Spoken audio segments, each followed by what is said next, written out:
Fulfill Radio, a voice you can trust. Broadcasting live presents Two Guys and a Bible with Don Preston and William Bell. Join us each week at 7 p.m. Eastern, 6 p.m. Central as we bring you exciting, sound, challenging, and comforting messages regarding the end times. Thank you for tuning in today.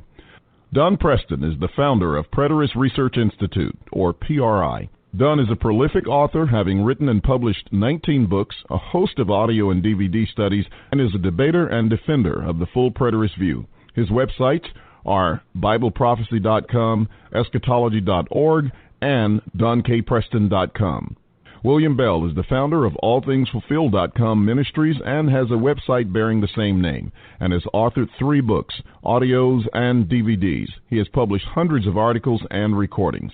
And now, ladies and gentlemen, welcome to Two Guys and a Bible broadcast with Don Preston and William Bell.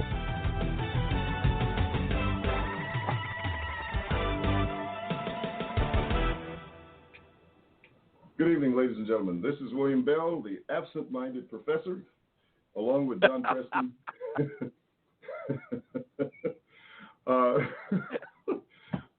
Coming to you today on Fulfill Radio, Two Guys and a Bible. Voice you can trust, and I guess you can't trust this one.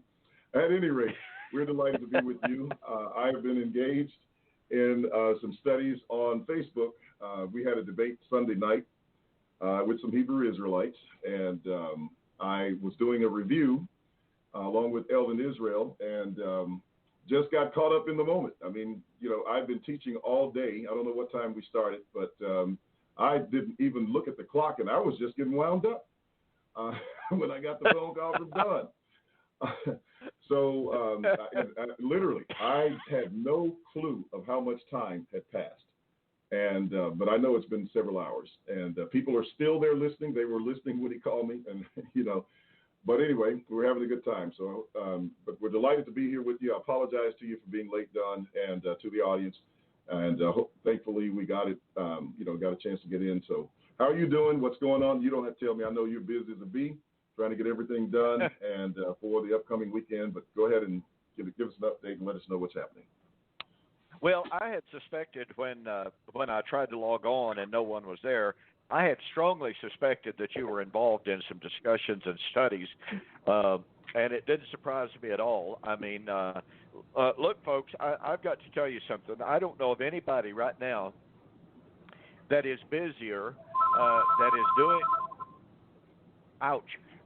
is doing more online than William Bell. Need to shoot that thing, William. Yeah, let me get that while you do it. I threw it over against the room earlier, but I need to get rid of it. But I mean, everyone needs to be fully aware of the fantastic job that William is doing. He is studying with, about, against the Black Israelite movement. He and Elvin are having a tremendous impact on that community. They're changing hearts, they're changing lives, they're changing minds in a way that truthfully and honestly, probably no one else could have the kind of influence that they are having. William and I have said many, many different times, and this is true of anybody and everybody. No one person has the ultimate impact. We all have an audience, so to speak. We all have a circle of influence, and it really gets down to the fact that my circle of influence may not be William's, and William's may not be mine. Collectively, the two of us may be able to have an audience that maybe no one else has. Because of the partnership and because of the just simply the way that we work together and what have you. I mean, I have received tons and tons of correspondence from people who have told me repeatedly, we've just never seen anyone that works together like you and William do. In fact, William, someone asked me just recently, they said, do you and William Bell even disagree on anything? And I said, well, I said, occasionally we do, but I set him straight and we move on. That's about right. I don't deny it.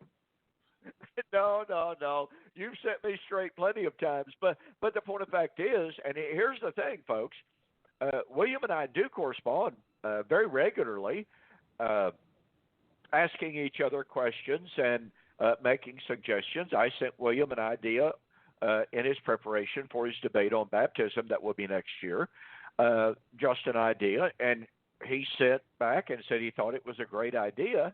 I thought it was something that he probably had already thought of, but you never know what the other person is focused on. You never know the particular focus of their particular study and what have you. So we do interact with each other, but we have told each other many, many, many times that it's really good that we each have our own independence, that we each do our own research. And so that's what makes it incredibly impressive, I think, when we do get together and we start comparing notes, and it's like, yeah, that's exactly the way I see it. And so when someone asks me, do you and William ever disagree with one another, I say, well, it's certainly not very often. And it's really on very, very minor details when we do disagree with one another. And the great thing about it is, of course, we just feel perfectly comfortable studying with each other and throwing things out that some people may go, oh, you shouldn't be talking about things like that. You shouldn't be thinking. You shouldn't be questioning, blah, blah, blah. Well, why not? I mean, if we're going to be students of the Word, then we ought to be able to investigate it and to study and to discuss issues with one another as Christians without the fear of recrimination. But William knows as well as I do that Facebook has turned into a venue for people to just viciously, maliciously attack those that they disagree with. And they throw around the terminology of heretic, false teacher, cult leaders, all this kind of stuff like that. And it doesn't matter how many times you catch them in overt, blatant lies, overt, blatant misrepresentations of what we believe, and you point out that they have misrepresented, you point out that they've told a blatant lie, and they don't ever even apologize. They don't ever say, well, I'm sorry, I thought you believed such and such, but now that you've corrected it, I appreciate that. No. They disappear from that discussion for a day or so until the very next day they pop up, and guess what? They're telling a brand new set of lies. And of course, the sad thing about that is you have others that join in the fray just simply because they don't like some of the positions that William and I hold and teach and espouse. And yet we've said over and over and over again, show us where we're wrong. But instead of trying to show us where we're wrong, exegetically, what they do is, well, everyone knows you're a heretic. Everyone knows this doctrine is false. The church has never taught this, blah, blah, blah. And folks, I'm sorry, that's not exegesis. That is not argumentation. And you can call us names all day long, but it doesn't prove anything. And so, William and I have been at this an awful long time. We've been called just about every name under the sun. We've got awfully thick skin. I'll tell you that. You know what they called me the other night, Don, in the debate? No telling. No telling. Well, one of them called me Grady. You remember Sanford and Son? Oh, yeah. Yes, I remember that. Yes, I do. Yeah, they were talking about my gray hair. I wanted to say one thing, though, in talking about some of the influence that Elvin has had. And we've already had people to contact us from the discussion. Elvin is already doing studies with some people that, look, I want to know what you guys are saying. And while it's really dirty sometimes, when I say dirty, I'm talking about, you got to roll your sleeves up and step, kind of in. situations that you don't want to be in when you're having some of these discussions, because you know what people are going to be saying and how they're going to be acting and everything. But Elvin came out of a situation that wasn't really a bad one. I mean, the one that we were in with that situation was really a pleasant discussion between the two of us. But he came out of that situation, and he came out intending to refute. You know, his initial thing was to destroy what we were saying. And after listening to the debate 3 times, he finally said, this makes a lot of sense. And by the 5th time he had listened to the same debate, he said, I'm in. And, man, has he been in and really doing a bang-up job, you know, in talking to people and encouraging. But what I wanted to say was, we had 2 studies last week with 2 friends of mine, and both are school teachers, and they've been able to see everything, and now they understand it. They're not, you know, I mean, you know, they're not well versed at this point, but, you know, as school teachers go, they take copious notes, they ask great questions, and they let you know when they don't understand. And so it's just been, you know, those were like 2-3 hour marathon studies as well. You know, they took place at my home, and some of them have taken place on Zoom, which is so ideal for having these kind of classes. But Sunday, her husband is, you know, one of them husband is a minister. And so she had gone home and started sharing with him. Well, he came Sunday. We had a meeting at a McAllister's Deli down in Olive Branch, Mississippi, not too far from the house. And so we studied for 2 hours. That was prior to me going into the debate that night. And after we finished the study, he says, I can't teach something that is against my conscience. And he said, this makes totally sense, you know, sense to me. And so he got his questions answered. Well, he was supposed to go to bed last night because he had to get up at 3 a.m. in the morning. And so at 10 o'clock, you know, I think we started about 9, and at 10 o'clock, you know, we were saying, okay, it's time for you to go to bed, and we wanted him to get some sleep. So I was having a conversation with his wife and her aunt, and all of a sudden they said, oh, I hear him in there. He's not asleep. He's still up. and so we extended the conversation a little bit until it was just time for him to go. But they are really, really excited about what's happened. Now, these are 2 school teachers and a preacher, okay, that have now been convinced. They're not members of the Church of Christ.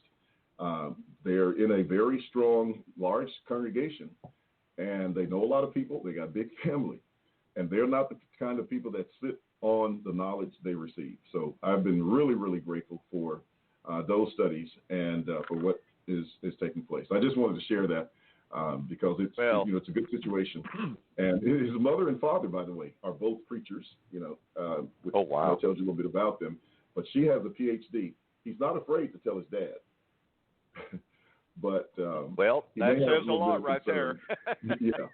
So we're just hopeful that that everything goes out. So, you know, just throw up some prayers for him, because he's now looking at, you know, what he's got to face. And but he's the type of honest gentleman that has a conviction for the Word of God, and he's a genuine person. That's just fantastic. It's thrilling, really thrilling kind of news. And it's what I was saying a few moments ago to the audience about how much we need to appreciate the ministry that you've got, the influence and the impact that you are having. You know, right now, almost all of my studies are strictly online. They're on Facebook and what have you. And so to know of the studies that you're having personally face-to-face there in Memphis is just absolutely thrilling. You know, I did have a conversation, a really good conversation, this last Saturday with some folks who were coming through. We met together for about an hour and a half. About an hour and a half. I'm still studying occasionally with a local minister of one of the larger churches here in town, also not a Church of Christ. But there are several folks who attend there who once attended the Ardmore Family of God, and they are absolutely full preterists, and they attend his congregation. I have studied with him for a little over 3 years. In private, he tells me he is absolutely a full preterist, but he is trying to make sure that he lays a proper foundation. He's trying not to split the congregation. And, he keeps asking me, what do I do? What do I do? And I said, I can't tell you what to do. That's not within my purview. All I can do and all I'm here for is to share with you my understanding of the Word of God. It's up to you to decide what you do with it. And he goes, boy, you kind of put it all on me, don't you? And I said, well, that's where it belongs. That's right. I said, I made my decision years and years and years ago. I knew what I had to do when I came to a knowledge of the truth. And I said, you know what? Everybody studies at their own speed. Everybody assimilates the knowledge into their lives at a different rate. And I said, the one thing that you'll find with me is I'm never, ever going to sit down with you and say, okay, look, dude, you got to get up this next Sunday and you've got to drop the atom bomb. You got to tell everybody exactly what you now believe. I said, you're never going to hear me say anything like that. And he said, well, of course, I really, really appreciate that. But he said, man, I've got some decisions to make, don't I? And I can tell you this, all of his sermons are put on the internet every single week. And I have listened to some of them. And I want to tell you, I have sat and as I have watched, I have thought, well, one thing is for certain. That was a full preterist sermon. And number two, his audience clearly, number one, has caught on and is agreeing, or number two, they don't really understand a word he said. One of the two. But he gave some lessons, a couple of different lessons on marrying and giving in marriage in the kingdom in the age to come, based on Luke chapter 20. And I had given him a copy of my book. And he had sent me an email. He said, I want you to listen to my sermons over the next couple of weeks. And I did. And I was literally astounded as he taught, and he said, folks, this passage doesn't teach what an awful lot of people say it does. The main thing I want you to see is we're in the kingdom now. We're currently living in the age to come. And boy, you could hear the amens, the amens, the amens all throughout the audience. And I'm going, they don't get it. They do not get it. Or else, yes, they do get it. And everything's going great. But, I don't know what's going to happen there. But the point of it is, I don't have as much contact insofar as local studies with people face-to-face as you do. And so when I hear about it, it is absolutely thrilling. I mean, it is really, really thrilling to know that your long-term efforts are bearing some fruit now. And I know it's got to be more than gratifying to you, William, and the struggles that you have gone through there in Memphis, experiencing all the ostracism that you did, being shunned like you have been, and yet now to see doors opening like never before, literally.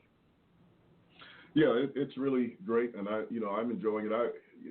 I'm really happy at this point, and I can just see, with young guys coming up as well, and of course all the work that's done, and I'm just grateful for it being a servant done. That's really it. I didn't even know I could teach as long as I do sometimes, and so this stuff just rolls out now. They used to tell us when we were young preachers, they said, get full of the Word of God and it'll just come out. Well, it's just coming out now. That's So yeah, that's right. If I got an opportunity, we share it. That's it. Well, that's all the servant heart is. It is taking the opportunities that we are given. It is walking through the doors that are open. It is simply sharing the results of all of the study that we have and continue to do. I've got to tell you, I heard a preacher say some years ago at the Denton lectureships, he was preaching on the AD 70 heresy. And he said, these brethren want to change everything. Everything about them is they change. They're constantly changing. He said, I want to tell you right now, I haven't changed a single belief of mine in 50 years. And I turned to my wife, and I said, well, that must mean he stopped studying about 50 years ago. To tell me you haven't changed anything that you believe in 50 years tells me you stopped studying 50 years ago. And as an illustration of that, my 2 lessons at the Predators Pilgrim Weekend, which begins this Thursday, folks, here in Ardmore. And, oh, by the way, William, did you get your flight information that I sent to you? I do have it. Thank you. I have it. Okay, great. Okay, very good. Well, anyway, starts this Thursday, as we shared with you. If you cannot be here with us, we want you to be sure to tune in for the live stream video, which is free of charge. We certainly welcome any gifts, any contributions you want to help us with to defray the cost of getting the people in to do the technological side of that. But the point of fact is, it is a service of our ministry that we want to offer, and we are glad to do so. But my 2 lessons will be focused on the Song of Moses and the last days. My first lesson will be on the Song of Moses and 2 Peter. Technically 1st and 2 Peter, but 2 Peter 3 in the last days. My second lesson will be on the Song of Moses and Paul in Romans 9 to 11. And I have to tell you, folks, this has been some really, really challenging research. I've been studying, and William has as well, has been studying the Song of Moses for years. And we have seen, known, recognized for years that the Song of Moses just permeates the New Testament. And by the way, scholarship has recognized this for years. Richard Hayes says that the Song of Moses is paradigmatic for Paul's entire gospel message. Now just think about that, folks. Here's a world-class scholar who says that the Song of Moses is paradigmatic. It drives, formulates, dominates, controls Paul's gospel. And yet I'll guarantee you, in the fellowship in which William Bell and I were raised, that concept, that idea is absolutely 100% foreign. Were you to suggest that?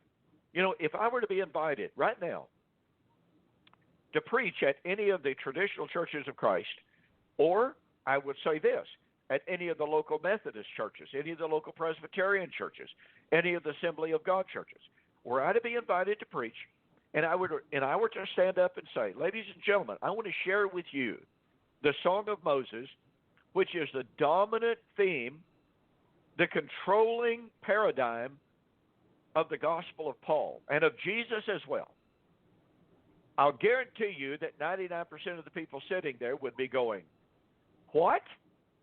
Number one, they would probably go, what is the Song of Moses? I know that would be true in the churches of Christ because I talk about the Song of Moses a lot with people, and if I don't tell them the Song of Moses is Deuteronomy 32, I start getting this very perplexed look on faces, and they will eventually ask me, what are you calling the Song of Moses? What is that? Now look, I was there. I understand that ignorance. But that doesn't mean the ignorance is excusable. And so what I'm saying here is that this concept of the Song of Moses, even though I've been studying this concept, this idea, these relationships for years, literally, putting these lessons together has been a truly challenging and, boy, rewarding study and bit of research. I mean, I've been starting, day before yesterday, I hit the floor at 3:20 in the morning and went until late that night. And this has been on my mind 26 hours a day, trying to make this research that I've been doing flow in such a way that the audience come Thursday night, in which my first lesson will be the Song of Moses in 2 Peter 3 in the last days, in which everyone will be able to see and to say, wow, that's fantastic. I had never seen that before, but it's right there. It's clear, and it's undeniable.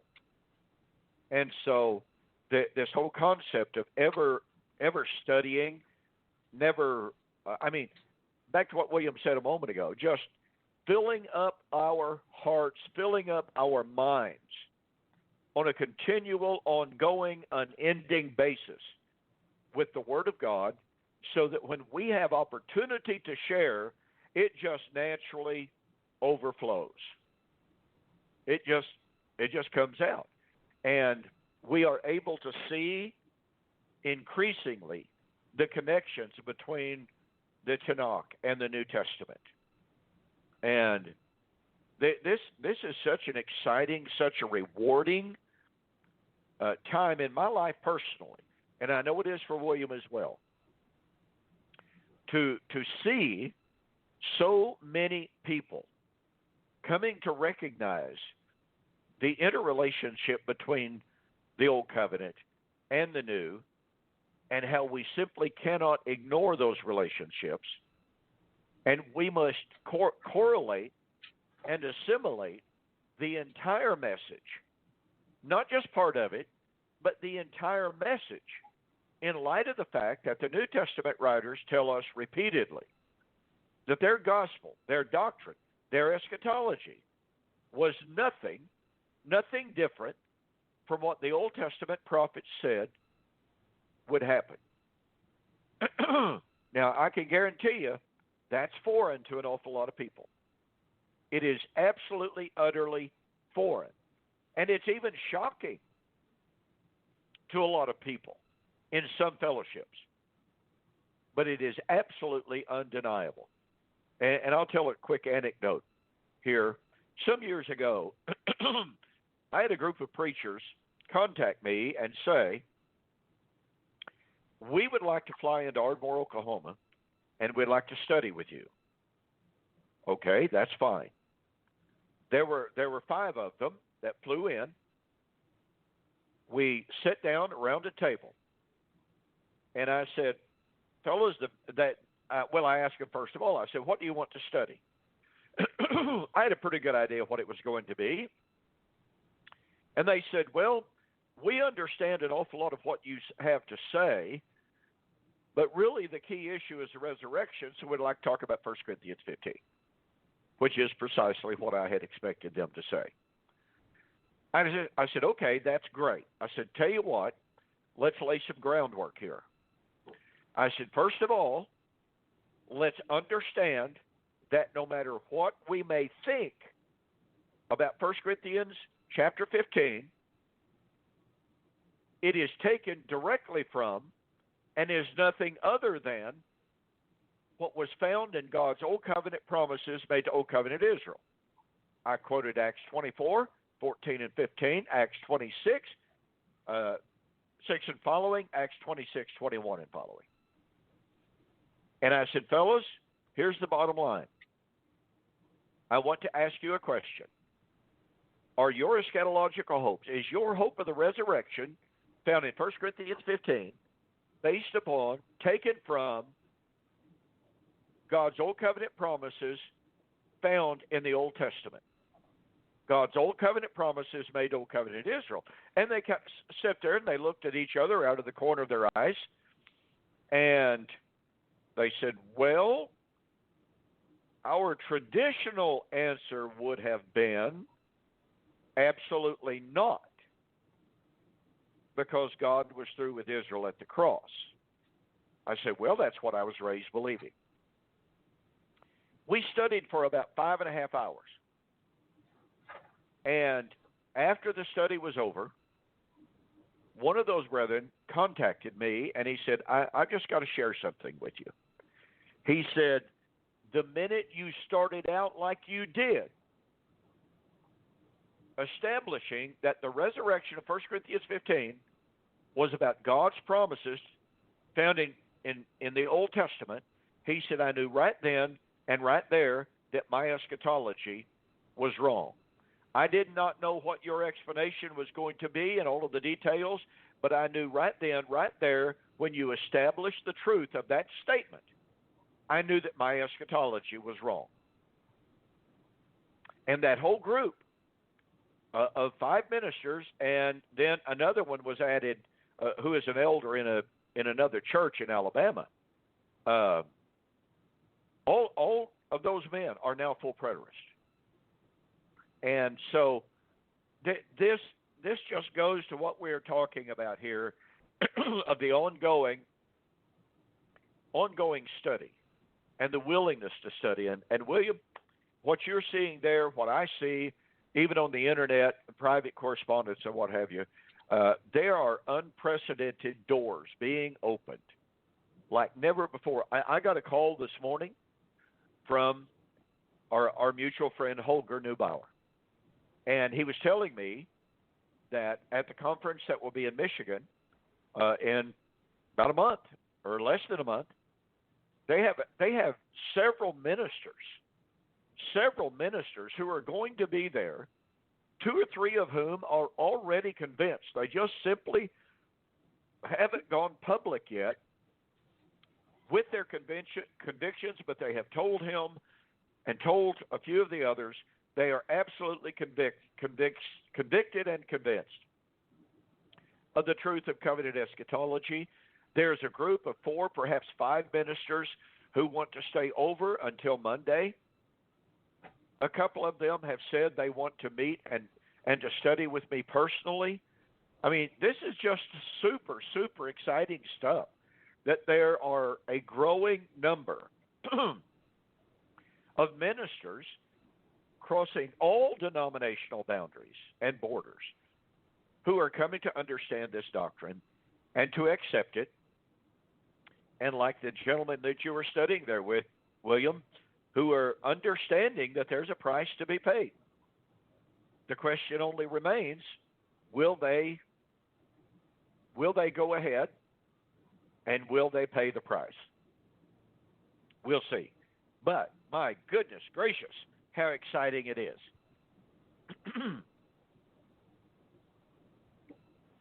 Oh, that's absolutely correct. And that's, I, like you said, I'm really excited about what's happening and seeing it in so many places.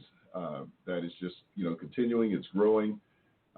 What amazes me, Don, is how long people will listen to, teaching. Like you said, you had a 5-hour class. I've done 3 and 4 hour classes. I'm used to, people saying, okay, give us about a 30-minute lesson on Sunday morning and we're ready to go home. That is amazing, yes. Yeah. I told somebody the other day I was glad that Theo and them prepared me for this a few years back, when I went there. I'm thinking, I'm coming from a Church of Christ environment, right, going into a Pentecostal environment, so to speak. And I went there thinking, okay, I'm going to go here and do me a quick 1-hour lesson and I'll be done, go relax, etc. I finished that lesson. They looked at me like, where's the rest of it? Yeah. That was the introduction. When are you going to start talking? We were at the university, man, and I tell you, I think it was to 11 or 12 o'clock every night before they were ready to go home. I mean, and they sat there with eager interest every single night. I mean, it was all I could do to just, have enough information to present. I made it through, but I guess I was kind of prepped for some of this work that I'm doing now, but it was rather interesting. But it's good to see that people are receptive, that they're open, and that they're learning. And it's good to also see, even with the ones who are protesting what we're doing, they keep coming back, Don. They keep coming back. And, it's almost like Marshall Keeble. When he was preaching, people would come hiding in the bushes and everything, and some of them would get caught. And they'd be walking out from under from around the bushes to get baptized. So let them keep coming. Some of them might get caught. That's right. Yeah, you mentioned Marshall Keeble. My goodness, what a fascinating character he was. He was one of my dad's very, very favorite preachers. My dad had got to hear him many times as a younger man, and he just thought he was outstanding. He had, passed away before I ever came along, but nonetheless, like I said, my dad thought he was just absolutely fantastic. Yeah, well, excuse me, I heard some of the same stories about him. All right. Yeah. Well, yeah, we've had a good time sharing some things here. We're almost out of time, but I was thinking, William, we've been in Isaiah chapter 56, and this will be very short, obviously, because here we are. We've used up 45 minutes of our time tonight just sharing these things. But again, we hear from people who appreciate hearing the news. This is like I have been asked year after year after year at the Preterist Pilgrim Weekend. You need to devote one special time just simply to share what's going on with your ministry, what's going on with William's ministry, what's going on with other places. Is covenant eschatology growing? And so I've done that from time to time in just very short spurts. So I know that people do appreciate us taking some time occasionally here on this program to share the progress that is being made through our ministries and the even the books that are being written. Speaking of which, I have been asked to give an update. I did this on my morning musing this morning. I have been asked several times over the last couple of weeks, when is your book on the death of Adam, the life of Christ, going to be published? I've been working on that book and working on it. And my good friend Scott Fisher out of Dallas was kind enough to take the manuscript and work in it in Microsoft Word, which I absolutely deplore. I hate it with a passion. I don't know how to use the formatting in it very well, and I don't want to learn. So anyway, Scott was kind enough, gracious enough to volunteer to do the formatting, and he ran into one problem after another. And when you couple that with the fact that just recently Kindle and CreateSpace combined, they combined into simply one unit. Well, when they did, they developed they developed some glitches in their system, and it has been a nightmare trying to work through those glitches.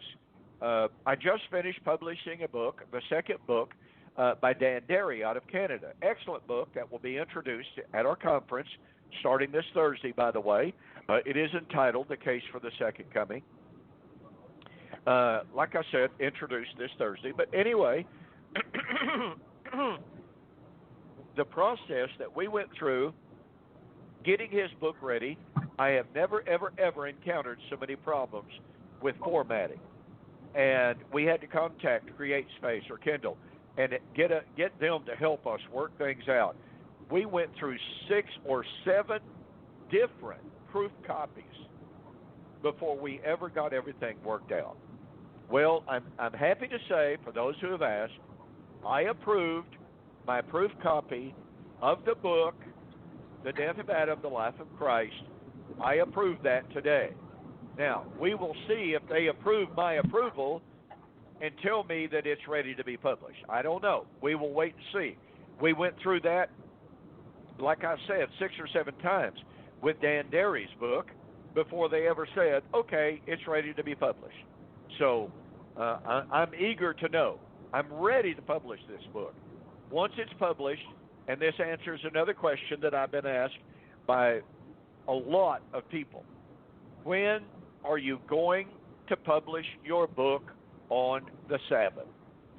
And I am extremely eager to get busy on that book again. The book will be entitled Celebrating the Eighth Day. And I can guarantee you what, folks, I've been reading an awful lot of books on the Sabbath. I have I have not found one that even comes close to developing the issue of the Sabbath even remotely closely to the way I am developing this book. I believe that people will find this extremely, extremely powerful if you will spend the time to do the research with me, to follow along with what I'm presenting. Because, I mean, this is some incredible, incredible stuff, and a whole lot of it has to do with Israel's feast days that I've been promising I would develop. And so, be looking for that. I went back in my files this week and looked at it. I actually started this book, William, almost 5 years ago.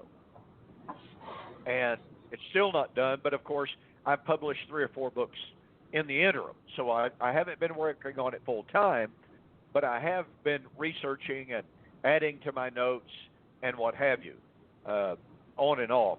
So it may well wind up being my magnum opus. I don't know if that's true or not, but I do know this. It's already over 300 pages long, and I am not close to finished. I'm already thinking about dividing it up into two volumes. I don't know if that is what I will need to do or not, but if necessary, that's what I will do. So it's a fascinating study. It is one that I think will be worthwhile. It is one that I think will be I hope will be an incredible contribution to the entire study, not only of eschatology, but to the study of the Sabbath that is so grossly misunderstood in the denominational world today. So that's an update on on the projects that I'm currently working on, and I hope that answers those questions. So with that said, William, I suppose we could ask the question: what do we want to talk about for the next 10 minutes? Well, not sure. Well, we could talk a little bit about the discussion I had the other night, and just kind of share a little bit of that. We had a discussion with a couple of Hebrew Israelites. One of the guys actually teaches a class called Morning Milk or something of that nature. I don't know exactly the title of it. The other person has written some movies for them and written some books, and is quite well known in their community. He does a lot of research on things, and so he has sort of made a name for himself. And they called and asked us if we would, have a conversation with them, have a dialogue with them, and so we did. And so they wanted to go ahead and carry it forth to a discussion on the differences between the end time being fulfilled in 70 AD as opposed to, or in the past, as opposed to it being yet future. So we agreed to the discussion, and it's a little bit hard trying to nail them down to some protocol, but we know, not to expect anything too orderly when we go in, and both of us, are pretty much familiar with that. And so the way that the format was supposed to be was that we were going to have, each person asked a question, the other person was going to answer it, et cetera, and we're supposed to have 5-minute responses. Well, before we could get the first question out and the first response to the question, there were interruptions going on, and so we finally had to ask them to turn off, the mics of everybody except the person that was speaking. Elvin had to ask to be allowed to speak because 2 of them would speak with one of us speaking. So, it was one of those kind of situations. Finally, we got it, to a reasonably acceptable way. But some of the things, that we covered, and they never did really advance any argument to support their contention. They were there basically to try to destroy what we taught. And they had a real difficult time even, just dealing with some things. And, as debates go, you have people throwing out a lot of passages and say, answer that. Well, the first gentleman led off in the debate with a question asking me, after, our propositions and what we're supposed to be proving is, did Christ come in the first century in connection with the fall of Jerusalem, et cetera? And they were supposed to be proving that he didn't. Well, the first question we get is, do you keep the commandments? And I said to the guy that, can you demonstrate to me how that question has anything to do with establishing the time of the coming of the Lord? And so one guy wanted to oppose, the other guy wanted to oppose. Just answer the question, And I said, no, I'm not going to deal with it if it's irrelevant to what we're saying. If he can demonstrate to me or rephrase that in a way that it refers to, that it establishes something related to the proposition, I said I would be concerned. So then he says, okay, no problem, I understand the question. So he went back and he started with Matthew 5, 17 and 18. And I said, okay, now we got something to work with, so we see where you're going. And so his argument, of course, was that heaven and earth had not passed, and therefore the law was still in force. And it's basically the Seventh-day Adventist argument and the argument that they advanced. And we walked them through some of the passages that talked about the world was already passing, Matthew 24, 29, et cetera, and Matthew 24, 34, that says all those things would take place in that generation. We gave them Hebrews 12, 25 through 27 to talk about that, tied in the Haggai 2, 6 through 8, and that it was a yet once more, et cetera, going on at that particular time. And so from that, they really didn't have any response to it. Of course, their approach was, okay, I didn't answer the question because I didn't say anything about keeping the commandments. But, right.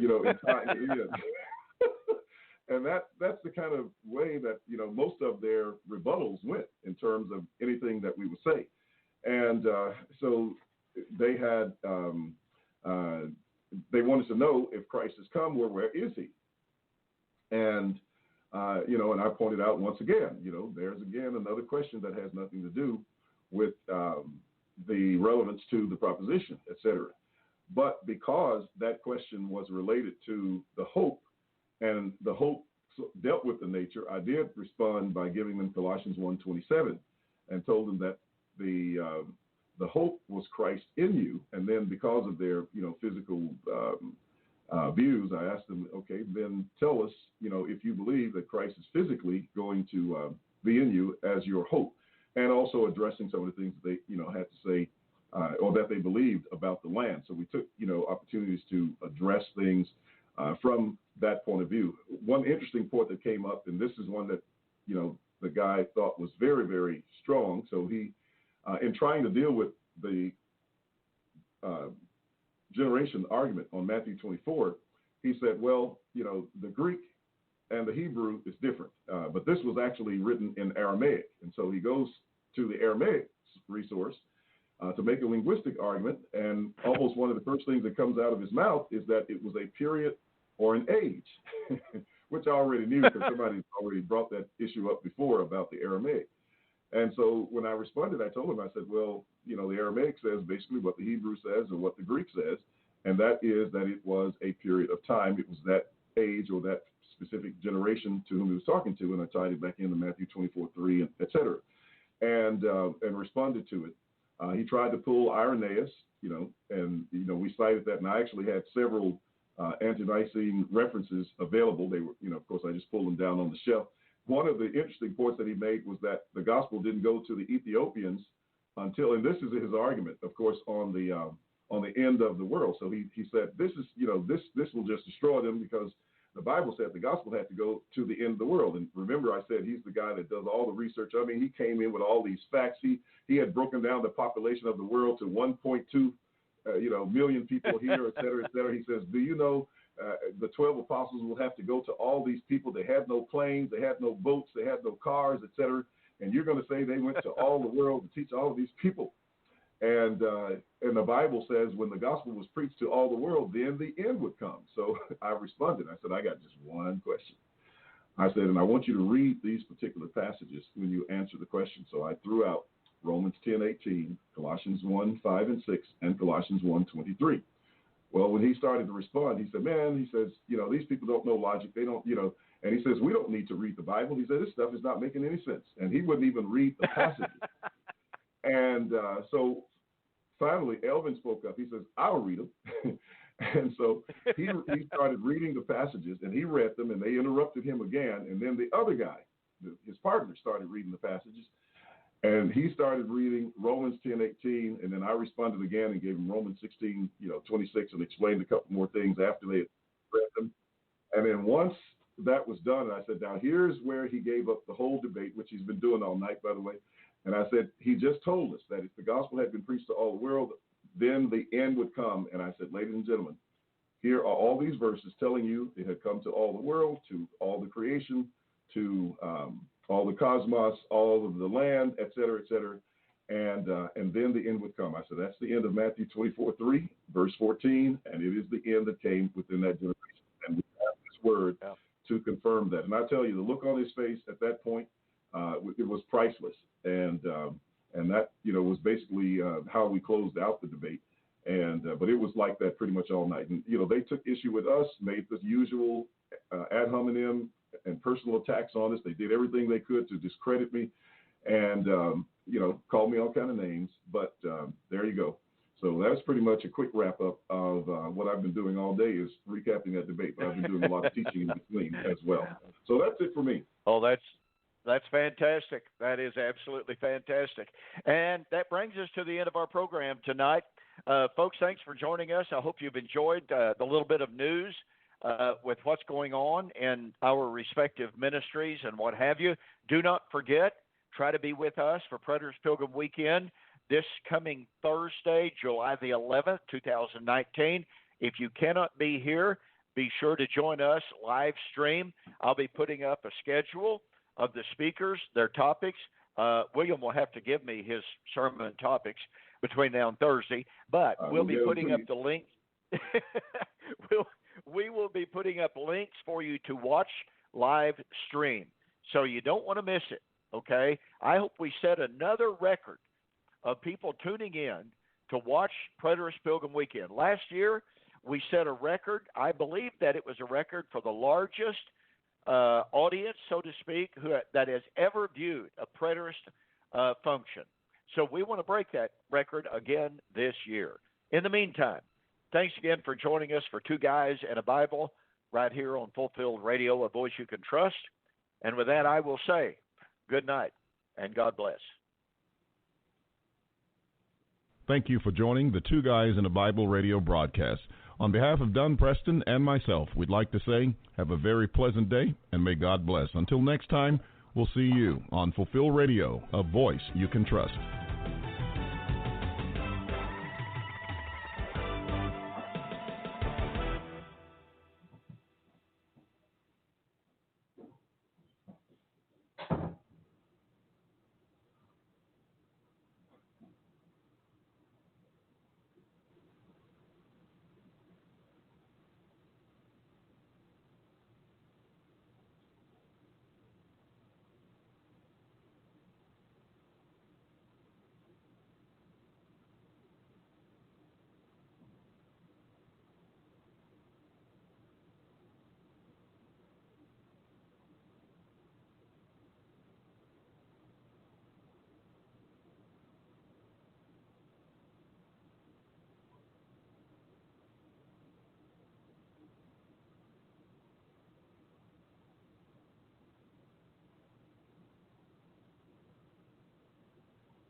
Oh.